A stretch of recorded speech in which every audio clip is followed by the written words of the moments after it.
Hello, good evening. It's News 360 coming to you live from the News Hub here at Adesawe Kanda.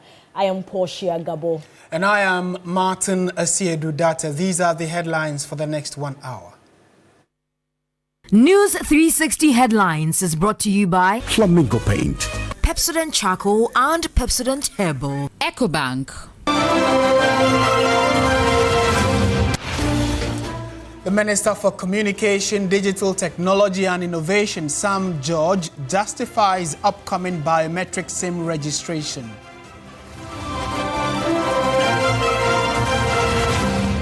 And also coming up tonight, Labour Minister says government will engage stakeholders to ensure resolution of issues which led to strike by Clocksack as group suspends action.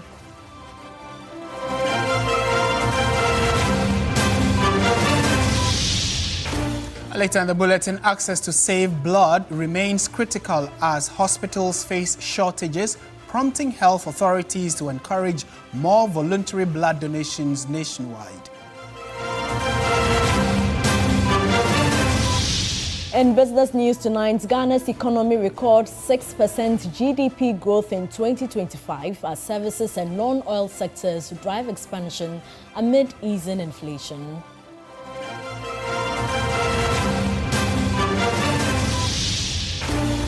On the international front, U.S. President Donald Trump criticizes NATO and other U.S. allies for not supporting the Iran war and has been saying that they are hoping that this war would end soon.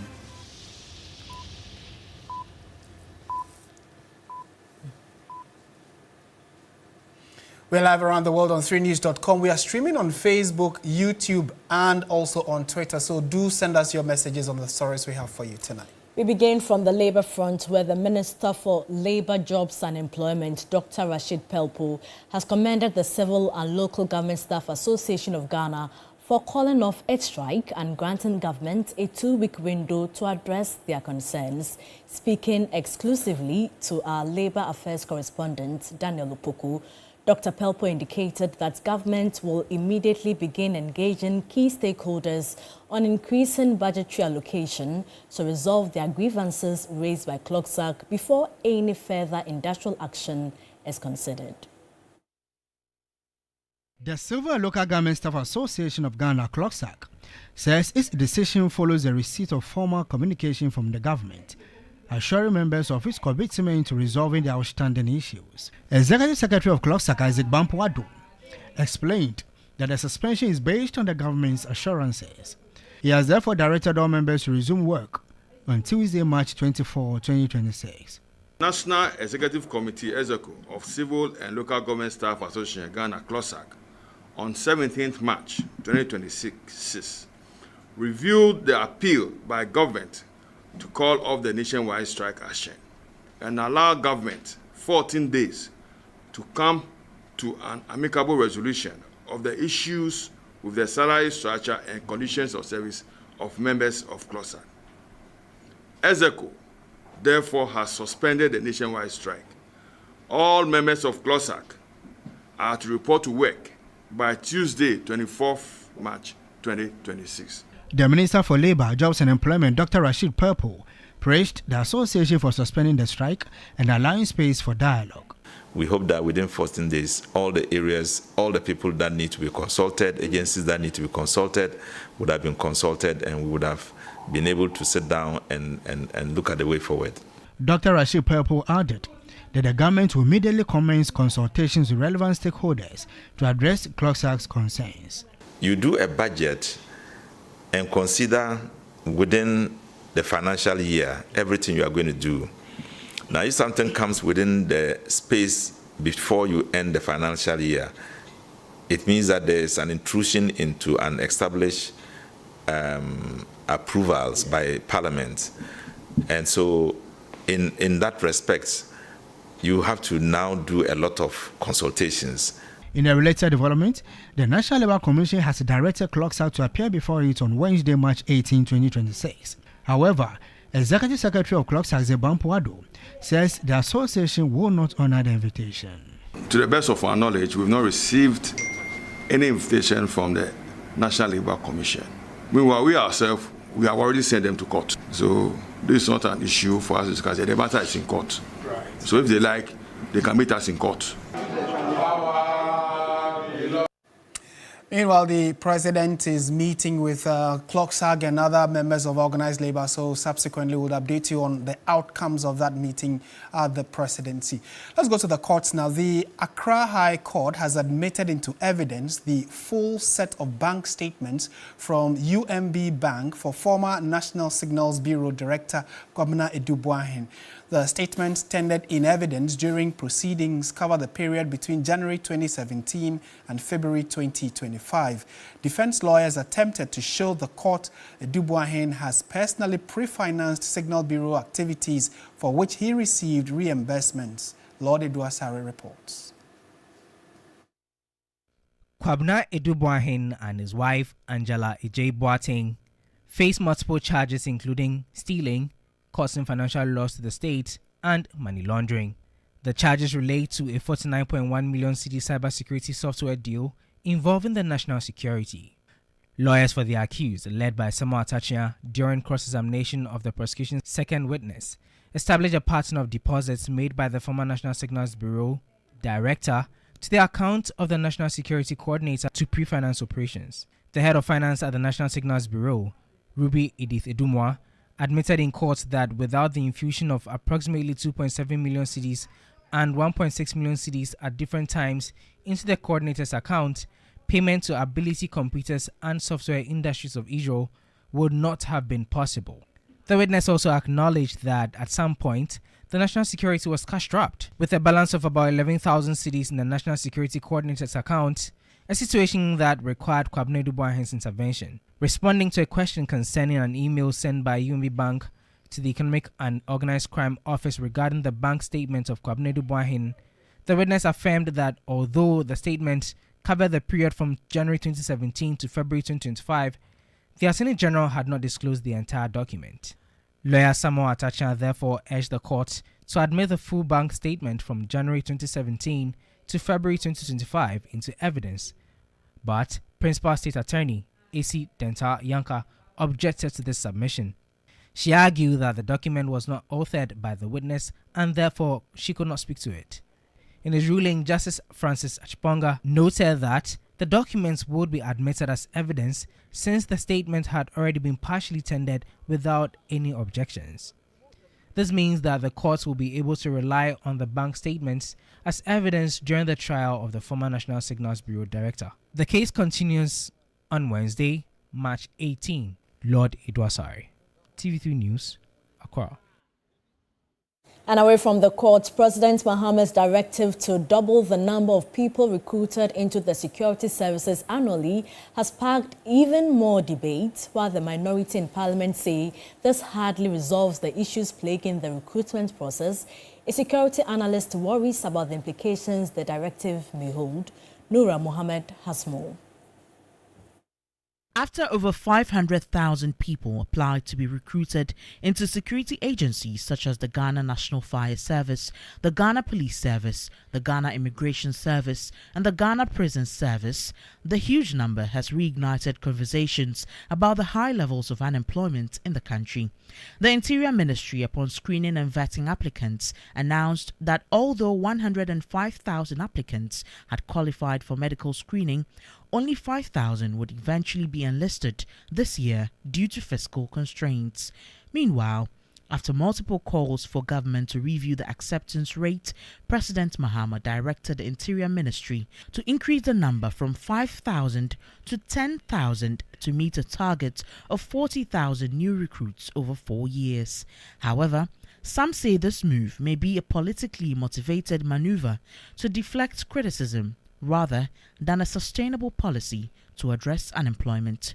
A security analyst, Richard Kumedo, weighs in. It's not all National Security Council institutions or what you call national law enforcement agencies or security agencies that falls directly under the purview of the Ministry of Interior. Ministry of Interior has taken a centralized position on this matter and has occupied position they do not have jurisdiction over. So even though recruitment is a policy issue, the how to do it is an operational issue. And they should have allowed the agencies under them, the police, immigration, fire, and prison, to do the recruitment themselves. He also said the president's directive was strategic, albeit political. So, yeah, the president was strategic. He was political. He's a leader who listens to the cry of the people. And he wants to take 40,000 young people out of the street in the form of employment. You can applaud him for that. But you do not have the numbers. That is the truth.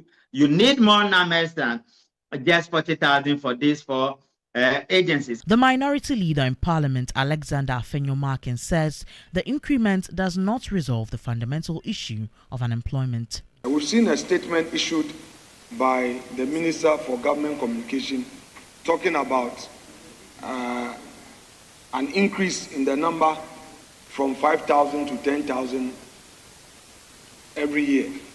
Mr. Speaker, that does not address the core concerns. We don't want this to be treated the way they treated the cocoa haircut, where the finance minister announced a haircut at his ministry. The people's representatives must be properly briefed, especially when this recruitment has to do with our own constituents. Many questions about fiscal implications of the expanded recruitment still linger. Nura Mohammed, TV3 News, Accra. Let's give you an update on the unfortunate development from yesterday. Now, the Tema Metropolitan Daycare Center has been closed down until further notice following the Sky Arrow microlight aircraft crash that killed 2 people. Meanwhile, forensic investigators from the Aircraft Accident and Incident Investigation and Prevention Bureau have conveyed the debris from the scene for further investigation. George Quinning was there and reports. Muniru and his colleagues have been asked to stay home for now following the microlight aircraft crash. It is not yet certain when he resumes school. He is traumatized. His mother, Hannah Adusu, tells me he refuses to eat.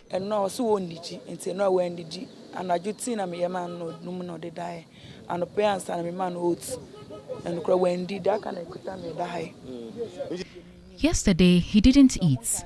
Even this morning, the oats I prepared for him, he didn't eat much. We don't know when they will be called back to school. The lives of more than 100 pupils, aged between 3 and 5, were at risk when the Sky Arrow microlight aircraft crashed on March 16 at 2:50 p.m. I don't know the time that we're coming, probably a week or 2, or unless any information comes. But do you think it's good that people have to go home? Yes, because of what's actually happened. Some of the kids are traumatized and it's not good for even the teachers. It's not easy for us. 24 hours later, investigators arrived at the scene to collect the debris. Personal items of victims, including mobile phones, handkerchiefs, keys and 5 Ghana cedis were retrieved. According to the Commissioner of AIB Ghana, John M.K. Wumboti, the aircraft has no black box, and he was quick to add that standard procedures will be followed in this investigation. The debris of the Sky Arrow microlight helicopter has been collected by investigators. This marks a major step in the commencement of the investigation, awaiting a final report. We've collected the wreckage. We are sending them to the Ghana Air Force. They have a hangar. That is where we are sending them to for protection and for our investigations.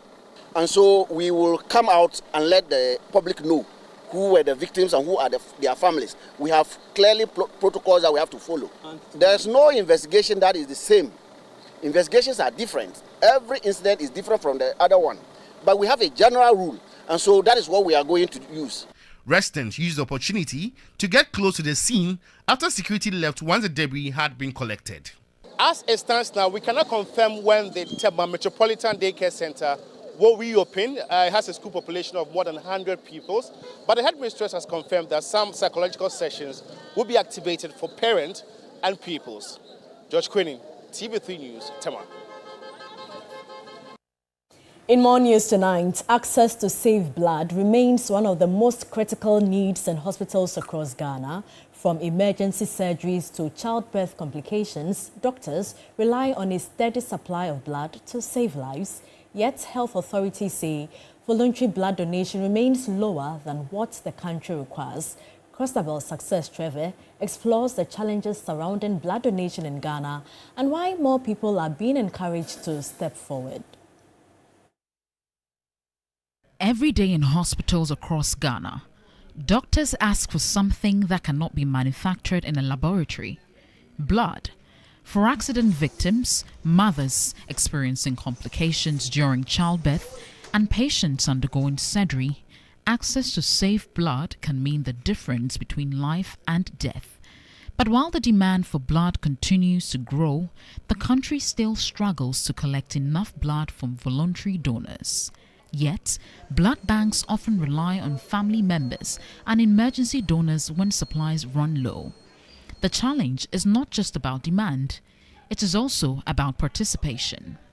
Despite years of campaigns encouraging voluntary blood donation, many Ghanaians still hesitate to donate. I have not tried before, not because I fear or whatever, nothing. But some of the misconception as a nurse is the fact that some people really don't even believe in the fact that they should even receive donation blood. Looking at from the religious perspective, we have some religious group that don't believe that their patients should be giving blood. And that is very difficult as a nurse, because there are some circumstances that realize that a patient is in a very dying situation and the only thing that can usually salvage the situation is to donate. I've heard that some people, when they are scared of donating blood because they are scared. So me too, I feel like I'm not interested in doing that. Some say that they use it for money rituals, so I've never donated. For those who donate, the process is carefully managed. Before blood is accepted, donors go through health checks to ensure they are fit to donate. Once collected, the blood begins a critical journey. At blood service centers, samples are tested to ensure they are safe and free from infections. Before even the blood is donated, you have to go through some process to prove that you have enough blood and to spare before they can even take the blood. I remember one time a guy just went to the blood service as a voluntary donor to come and donate. And when they took him to the process, they saw that even he himself needed blood. Doctors say timely access to blood remains one of the most important resources in emergency care. Unfortunately, people like to rely on myths, misconceptions, and half-truths about voluntary blood donation. People think that blood must be bought, or blood must be sold, or blood is being sold and therefore may not be willing to give. 2003, I went to have my last son. And unfortunately, I developed a condition they call DIC, where the amniotic fluid entered my bloodstream, acted as an anticoagulant, and so I was just pouring out. So I eventually bled till I was declared clinically dead. However, by God's grace, and also because they had plasma, which is a blood product, it was a private institution, they didn't have blood, but they transfused that. And also, we managed to get 2 pints with a lot of difficulty from another institution, maybe 37, another 2 pints from Tema General Hospital. By God's grace, somehow, I survived. For repeat donors, the motivation is simple. Oh, this is my 50th times. 50, yes. And anytime I donate blood, I feel more refreshed, more energetic. The motive is to, see my colleague also live a healthy life. I have donated 73 times so far. My personal motivation is that if a person should need blood, he should not die because of lack of blood. So I plan making my blood available every time at the blood service. Health authorities say increasing voluntary blood donation remains the most reliable way to ensure hospitals always have the supply they need. Because somewhere in an emergency ward, a patient is waiting not for medicine but for blood, which can determine whether that life is saved or lost. So ensure you become a part of the voluntary blood donation group across Ghana to help save lives. Christabel Success Trevor, TV3 News, Accra. Let's take you to one of our headline stories we have for you this evening. And the Minister for Communications, Digital Technology and Innovations, Sam George, has justified Ghana's renewed push for biometric SIM registration, warning against the risk of transferring compromised data into a new system.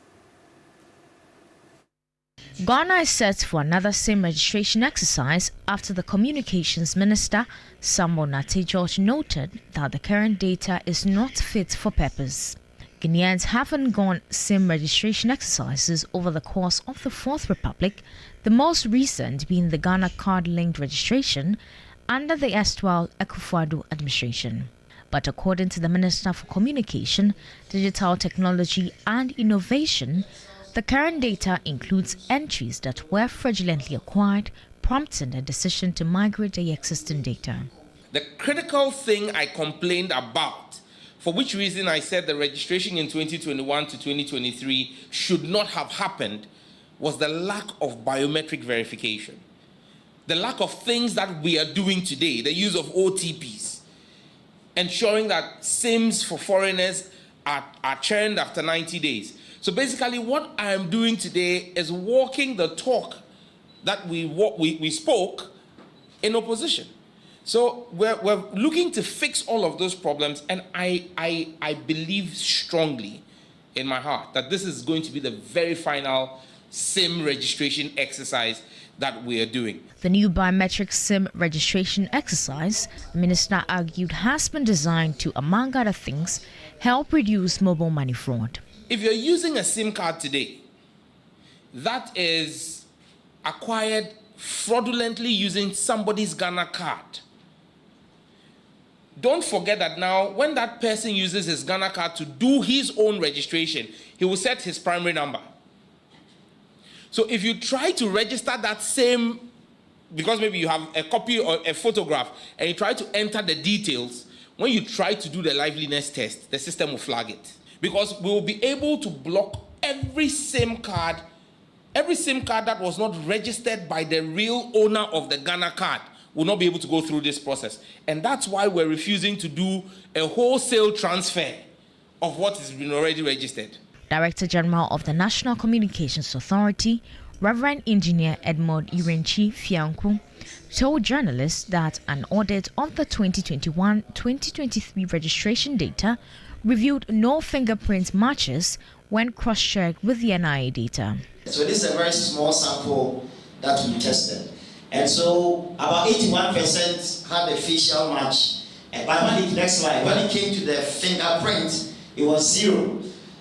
Fundamentally, the NIA fingerprints were taken with contact, whereas what we did with the SIM, with the mobile registration the last time, was contactless.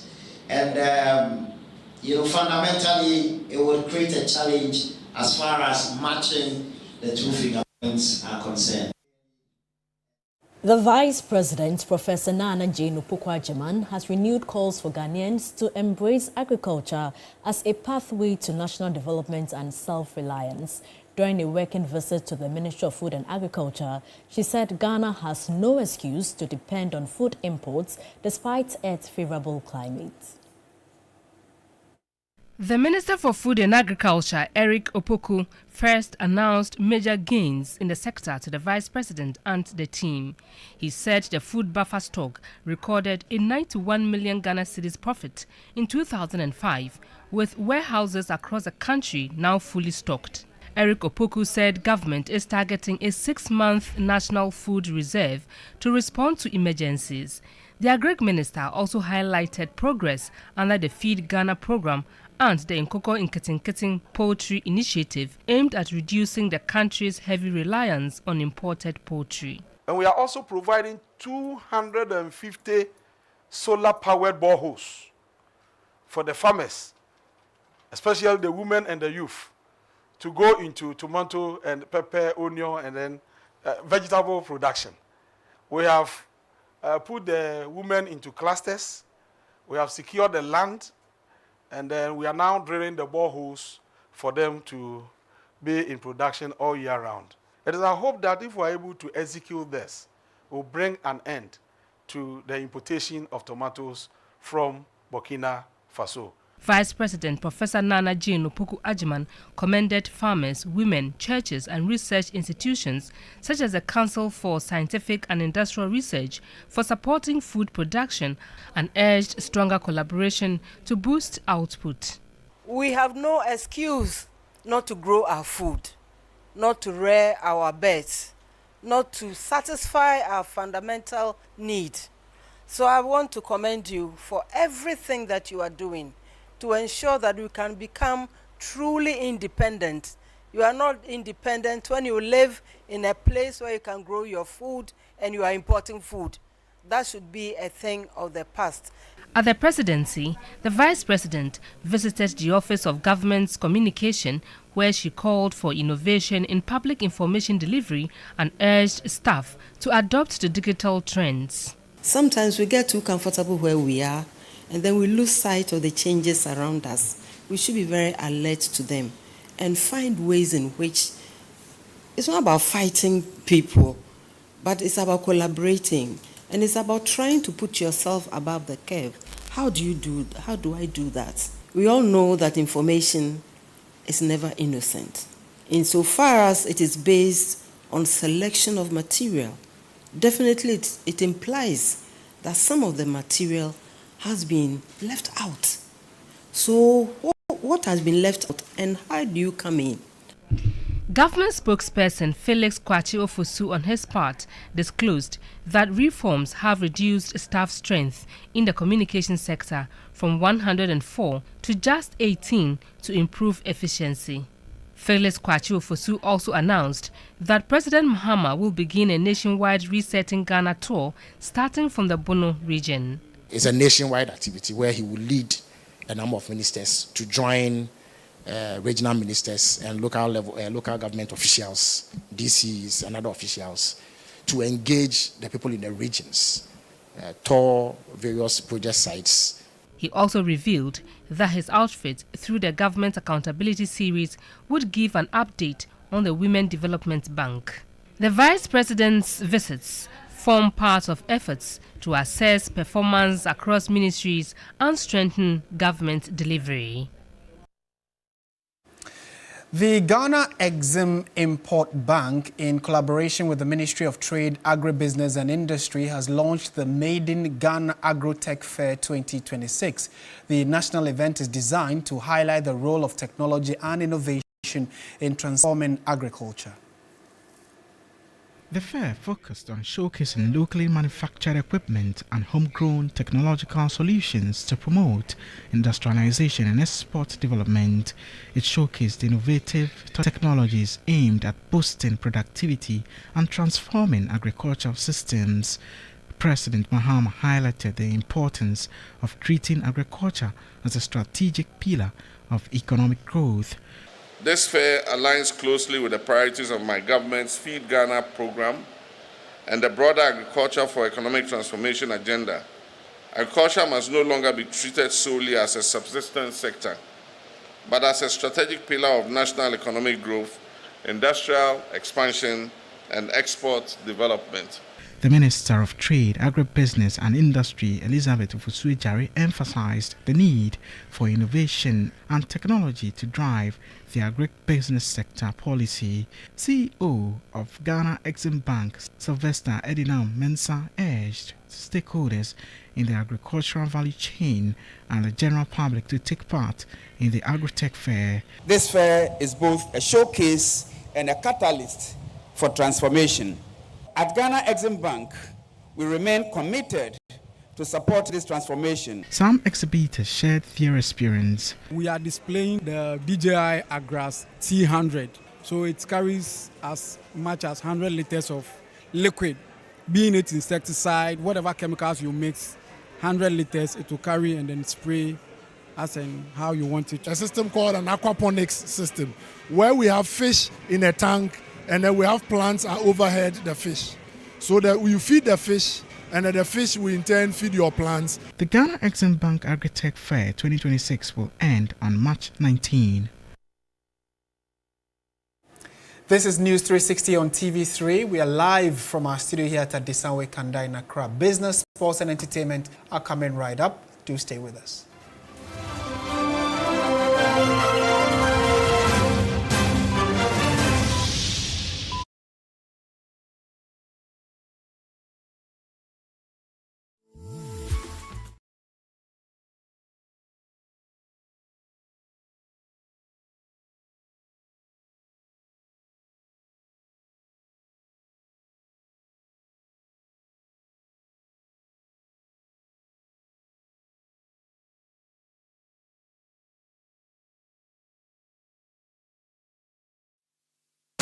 It's time to explore Ghana again. From 19th to 22nd March, join the Ghana Month Expedition. 3 regions, 4 days. Eastern, Ashanti, Central. We kick it off in Eastern region. Chocolate experiences, fresh farm fruits, Safari Valley lunch with zebras and exotic animals, Bonsu Eco Park for canopy walks and ziplining, and then party at the Rock City Hotel. Ashanti takes over. Bonre Kente Museum, Kumasi Museum, Comfort Noche Source Site, Lake Bosumtri for hiking adventures and sleepover at Rich Condos. Central brings the history at Sing Manso, Cape Coast Castle, plus lunch by the coast. Then a Crown Resort vacation, quad biking, horse riding, water adventures. All this for 6,500 Ghana cedis single, 5,500 Ghana cedis shared rooms, and 10,500 Ghana cedis couple. You're interested, right? Call now 0531 100927 or 0247 120 633. Ghana Month Expedition, 19th to 22nd March. Don't just watch Ghana, experience it. It's time to explore Ghana again. From 19th to 22nd March, join the Ghana Month Expedition. 3 regions, 4 days. Eastern, Ashanti, Central. We kick it off in Eastern region. Chocolate experiences, fresh farm fruits, Safari Valley lunch with zebras and exotic animals, Bonsu Eco Park for canopy walks and ziplining, and then party at the Rock City Hotel. Ashanti takes over. Bonre Kente Museum, Kumasi Museum, Comfort Noche Source Site, Lake Bosumtri for hiking adventures and sleepover at Rich Condos. Central brings the history at Sing Manso, Cape Coast Castle, plus lunch by the coast. Then a Crown Resort vacation, quad biking, horse riding, water adventures. All this for 6,500 Ghana cedis single, 5,500 Ghana cedis shared rooms, and 10,500 Ghana cedis couple. You're interested, right? Call now 0531 100927 or 0247 120 633. Ghana Month Expedition, 19th to 22nd March. Don't just watch Ghana, experience it. It's time to explore Ghana again. From 19th to 22nd March, join the Ghana Month Expedition. 3 regions, 4 days. Eastern, Ashanti, Central. We kick it off in Eastern region. Chocolate experiences, fresh farm fruits, Safari Valley lunch with zebras and exotic animals, Bonsu Eco Park for canopy walks and ziplining, and then party at the Rock City Hotel. Ashanti takes over. Bonre Kente Museum, Kumasi Museum, Comfort Noche Site, Lake Bosumtri for hiking adventures and sleepover at Rich Condos. Central brings the history at Sing Manso, Cape Coast Castle, plus lunch by the coast. Then a Crown Resort vacation, quad biking, horse riding, water adventures. All this for 6,500 Ghana cedis single, 5,500 Ghana cedis shared rooms, and 10,500 Ghana cedis couple. You're interested, right? Call now 0531 100927 or 0247 120 633. Ghana Month Expedition,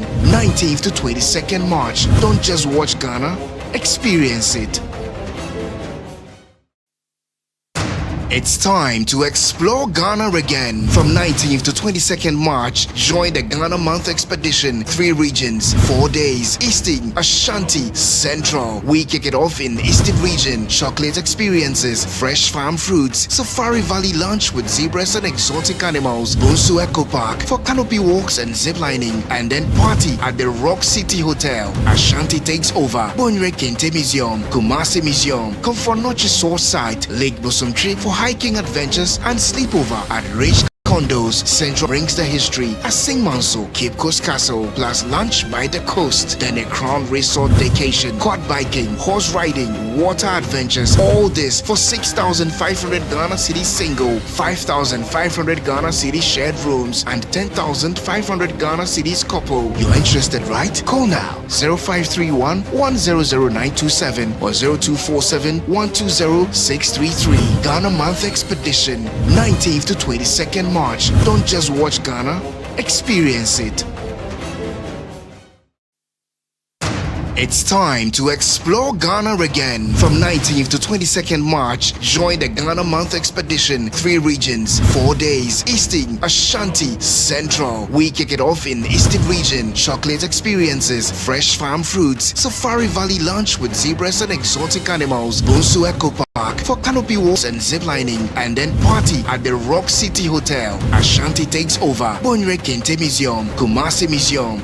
Now, the consensus among market watchers is that the Bank of Ghana will adopt a cautious approach amid the escalating tensions in the Middle East that have already begun to push global crude prices upward above $100 per barrel.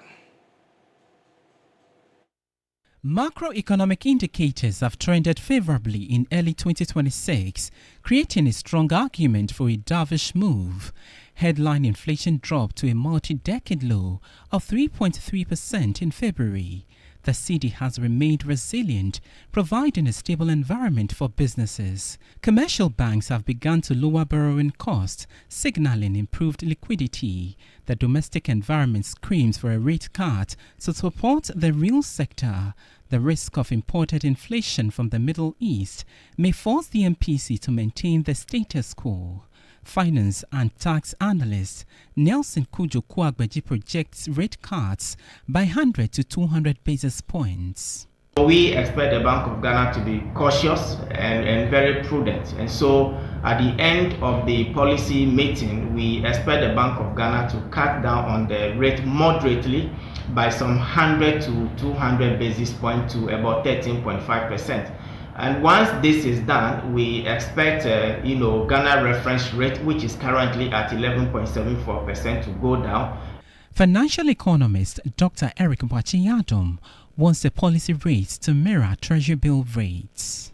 At best, I think what they may do is either maintain it at the 15.5 or reduce it by 100 basis points. But based on where inflation is and based on where Treasury bill rates, realistically, we should be doing a single-digit policy rate. The committee's decision expected this weekend will signal whether the bank believes Ghana's macroeconomic buffers are strong enough to withstand a global energy shock. Recent macroeconomic developments suggest that Ghana has a favorable economic outlook supported by the prudent fiscal management and the disinflationary trend that we have witnessed since the beginning of last year till now. However, emerging geopolitical tension in the Middle East pose key risk to the sustenance of these gains that we have made. Now, the economy grew by 6% in 2025, with stronger momentum recorded towards the end of the year. According to new data from the Ghana Statistical Service, non-oil sectors, particularly services, continue to drive the expansion. Provisional data released by the Ghana Statistical Service shows that growth picked up in the final quarter of the year, rising to 5.8% from 4% in the same period of 2024. In nominal terms, the size of the economy expanded to over 1.43 trillion cedis, while real GDP increased to about 209.6 billion cedis, up from 197.9 billion cedis the previous year. The data highlights a continued shift away from oil dependency, with non-oil activities emerging as the primary driver of growth. The services sector remained dominant, contributing more than half of total GDP growth, with strong performances recorded in information and communication, transport and storage, education and financial services. Agriculture also showed signs of recovery, growing by more than 5% in the fourth quarter, driven mainly by crop production, while cocoa output rebounded after a decline in 2024. However, growth in the industrial sector remained modest, weighed down by reduced oil and gas production, although gains in manufacturing and electricity provided some support. According to the Ghana Statistical Service, a few key sectors, including services, crops, gold, manufacturing and transport, accounted for nearly 87% of total growth. The report also points to moderating inflationary pressures as reflected in lower GDP deflator growth. Overall, the data signals a steadily diversifying economy with improving growth momentum in 2026. And that'll be all for the business segment here on News 360. I am Michael Obodu. We'll bring you updates now from the currency and the commodities market.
Sports segment is brought to you by Sasso Insecticide Spray and Coil.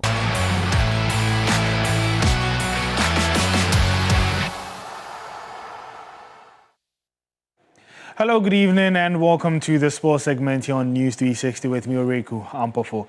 The Ghana Football Association has set its sights on a historic performance in the final of the 2026 FIFA World Cup. Its communications director has said Henry Asante Chum made this revelation on Sports Station on TV3 early on Monday. If it is that he must leave immediately after the final, when we qualify for the final and we play in the final. You say when? When, yes. Okay. You wanted me to say if. No, I won't use if. It's our dream to make it all the way to the final. We want to qualify from the group, move to the next stage, qualify to the quarters, move to the semis, and then make it to the final. When we make it to the final and the women's AFCON is fast approaching, we will make a decision. At this point, we believe that he has something to contribute to the Black Stars. The decision to add him was to bring expertise, experience, and also to add his, skill, an area of, expertise to whatever Otto is doing, whatever Alain is doing, whatever Desmond Ofe is doing, whatever John and Co are all adding to the team. So we believe that his presence will be very, very useful to the cause of the team. And once we finish the World Cup, he will immediately move to join the Queens. Still on the World Cup, the FIFA Disciplinary Committee has officially rejected the Nigerian Football Federation's petition regarding the alleged use of ineligible players by DR Congo during the 2026 that's the World Cup African Playoff Final. The NFF has confirmed it will appeal the decision and is prepared to escalate the matter to the Court of Arbitration for Sport if necessary. Nigeria alleged that DR Congo fielded up to 6 players, including high-profile names like Aaron Wan-Bissaka and Axel Tuanzebe, who were ineligible due to improper nationality switches or citizen status under Congolese law. Nigeria lost the playoff final 4-3 on penalties after a 1-1 draw in November 2025, which initially ended their 2026 World Cup qualification hopes.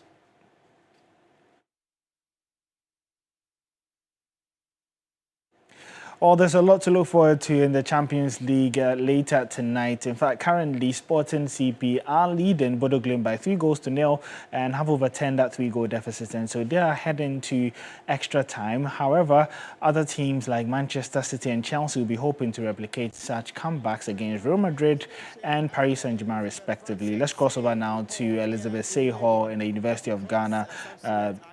Here to watch the Champions League game, especially between Manchester City and Real Madrid. Remember, in the first leg, Real Madrid were dominant with Federico Valverde scoring a hat-trick to seal that 3-0 victory, and City have a mountain to climb, especially with Kylian Mbappe back in the side and on the bench after recovering from his injury. I'm going to talk to a few students to gauge their mood and to find out what they think, which team they tip to win in that game between Real Madrid and Manchester City, and maybe they could talk about a PSG and a Chelsea. I'm going to first talk to this gentleman over here. Chairman, what's your name? I'm Mufasa. Mufasa.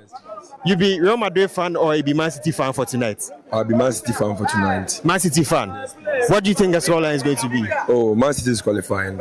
Maybe we can take the game to extra time if possible, but I see Man City winning the game and qualifying from this stage. But the last time Real Madrid won on penalties. So. Yeah, but it was previous year, and this year is a different thing altogether. And with this year, the first leg should have been a different game, but because of one mistake the coach did, he didn't get this right, and that made Madrid had a 3-goal victory against us. And we are hoping for a change today, and for sure we want him to do some tactical changes and bring in some midfielders which we can qualify or win the game. Right, Mufasa, nice to have you. Manchester City fan. I have a Real Madrid fan over here. Chairman, what's your name? Derek. Charlie, your guys won 3-0 at home. Do you think they can hold Manchester City at the Etihad? Yeah, for real. For real? Yeah, they're qualifying tonight. Do you think your team will score or City will score some? Oh, no. City might win the game, but will qualify. City might win, but will qualify. So who will score for Real Madrid? Oh, we have players like Valverde again. Valverde and Vini tonight. Valverde and Vini indeed. Okay, so we'll see what happens. And I also have another Real Madrid fan here. Chairman, what's your name? Vincent. Vincent. Are you confident that Real Madrid will qualify from this one? Sure. 100%. Yes. What do you think the scoreline will be? I think I have 2 score predictions. It's either going to be a 2-2 draw or we win 3-2. Hey, Real Madrid winning 3-2 at the Etihad. So who scored the goals then? Vini, Valverde, and then a header from Rudiger. Very interesting. Of course, some Real Madrid fans confident that they will get the result against the Manchester City. There's also, of course, PSG will be facing Chelsea at the Stamford Bridge, and Arsenal will be hosting Bayer Leverkusen. But for the next 2 hours, we'll be stationed here at the Elizabeth Francese Hall to give you more updates as to the reactions with regards to the UEFA Champions League. Thank you very much, Billy Shan, and you can get updates of all of these games and more on 3 Sports GH on social media. My name is Oreku Ampufo.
Well, good evening and welcome to the entertainment news segment here on News 360.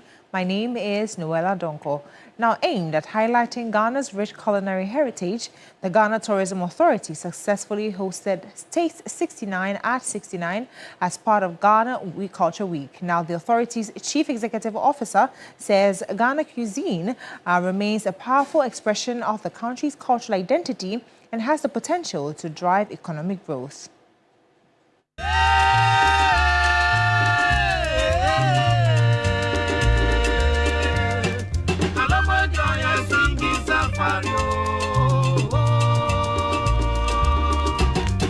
This year's celebration turned the forecourt of the National Theatre of Ghana into a vibrant cultural village filled with the rich taste of aromas of Ghanaian cuisine.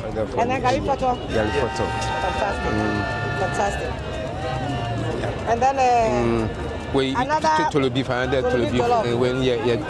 chefs and traditional caterers showcased a variety of local delicacies, bringing the sight, sounds and flavors of Ghana to life.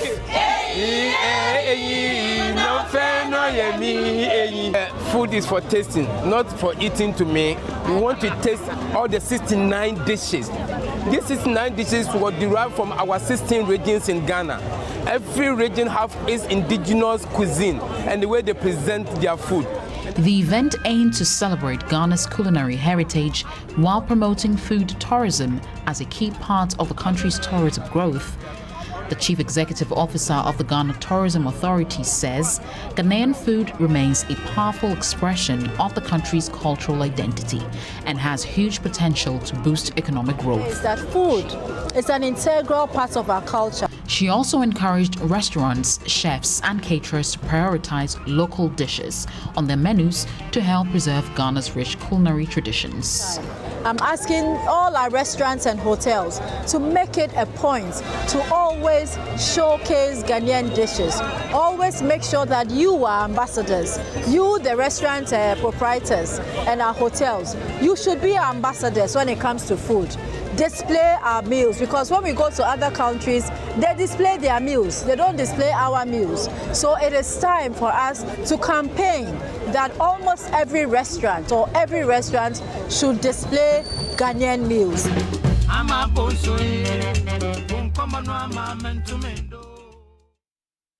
And rightly so. Now to some more stories. Renowned Ghanaian dancehall star Shatta Wale is set to take his popular Shatta Fest to the United Kingdom later this year.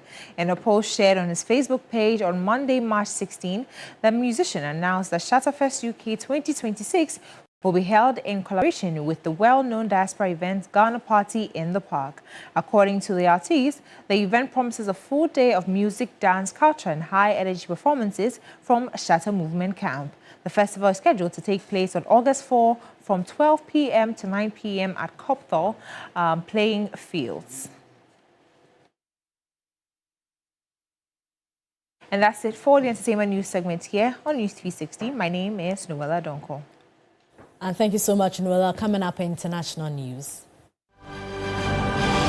U.S. President Donald Trump has criticized NATO and other U.S. allies, saying he has been told they don't want to get involved in the Iran war. Earlier, a top counter-terrorism official, Joe Kent, resigned over the ongoing conflict, saying Iran posed no imminent threat to our nation. Meanwhile, Israel's defense minister says its military has killed Iran's security chief, Ali Larijani, in a strike. Larijani was last seen in public at a Car Day march in Tehran on Friday.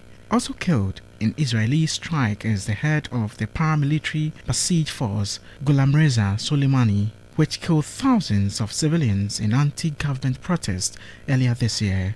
A Belgian court has ruled that a former diplomat can stand trial in connection with the killing in 1996 of Patrice Lumumba, Congo's first prime minister. Etienne Davignon, now 93, is accused of involvement in the unlawful detention and transfer of Lumumba and his degrading treatment.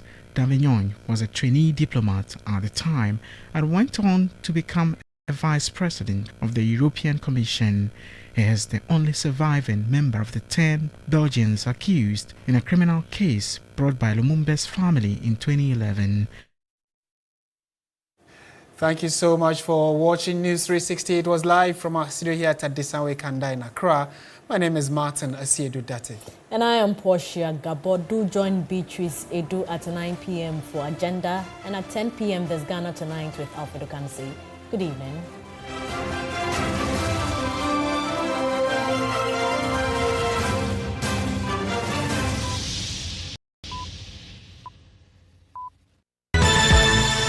La la la la la.